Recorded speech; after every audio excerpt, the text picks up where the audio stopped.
Leading case 44 Common Cause, a Regd Society, Bis Documentur, Union of India, another, 2018, 6, SCR 1, 2018, 5, SCC 1.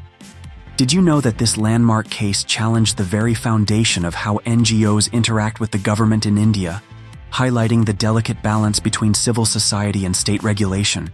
In this landmark judgment, Common Cause, a Regd Society B, Union of India, another, 2018, 6 SCR 1, 2018, 5, SCC 1, the Supreme Court of India delivered a significant verdict that has far-reaching implications for civic rights and public interest litigation in India. This case law insight provides a comprehensive analysis of the judicial decision, highlighting the key aspects of the contract law and constitutional cases involved. Our case summary breaks down the complex legal insights and judicial analysis, making it easier to understand the ruling highlights and its impact on civil law and criminal law in India. This case study is an essential resource for law students, lawyers, and anyone interested in staying updated on the latest legal precedents and judicial education. Stay informed about the latest news and legal updates from the Supreme Court of India and High Court with our case, brief template, and legal briefcase summaries. Introduction. Common Cause, a Registered Society, B20, Union of India, another, 2018, 6 SCR 1, 2018, 5.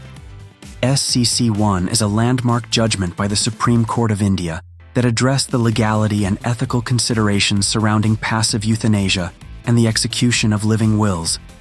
This case significantly influenced the legal framework on end-of-life care in India. Facts.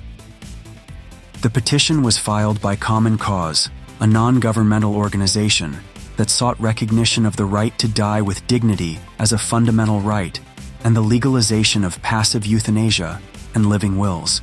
The petition argued for the need to allow individuals to refuse medical treatment and to make decisions about their end-of-life care through advance directives or living wills. Issues raised: 1. Whether the right to die with dignity is a fundamental right under Article 21 of the Constitution of India. 2. The legality of passive euthanasia and the recognition of living wills in India. Contention of the parties. Petitioner, Common Cause, argued that allowing passive euthanasia and the recognition of living wills are essential components of the right to live with dignity.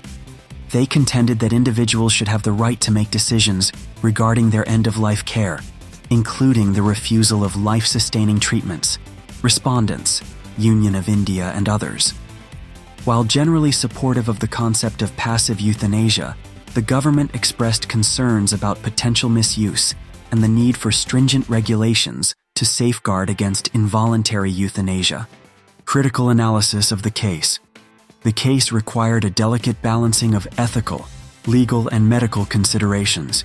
It involved interpreting the right to life to include the right to die with dignity, and determining the extent to which autonomy over one's body can be exercised in the context of terminal illness and severe medical conditions.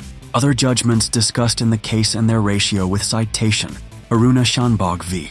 Union of India, 2011.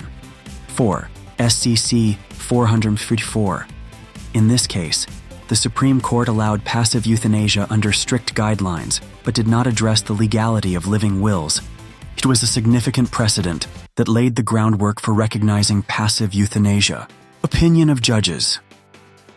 The judges opined that the right to die with dignity is an intrinsic part of the right to life under Article 21 of the Constitution.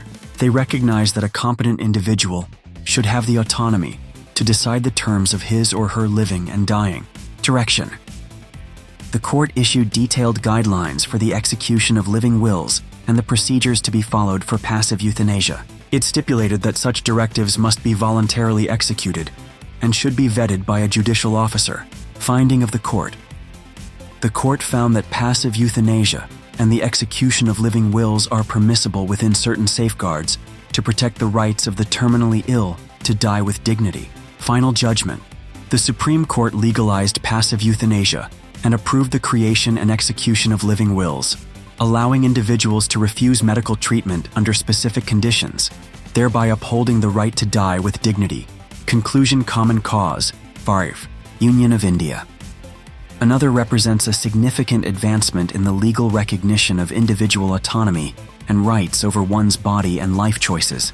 By recognizing passive euthanasia and living wills, the Supreme Court facilitated a more humane approach to suffering and terminal illness, respecting the wishes of those who opt for dignity in death as part of their fundamental rights introduction. The right to life and personal liberty is one of the most significant fundamental rights.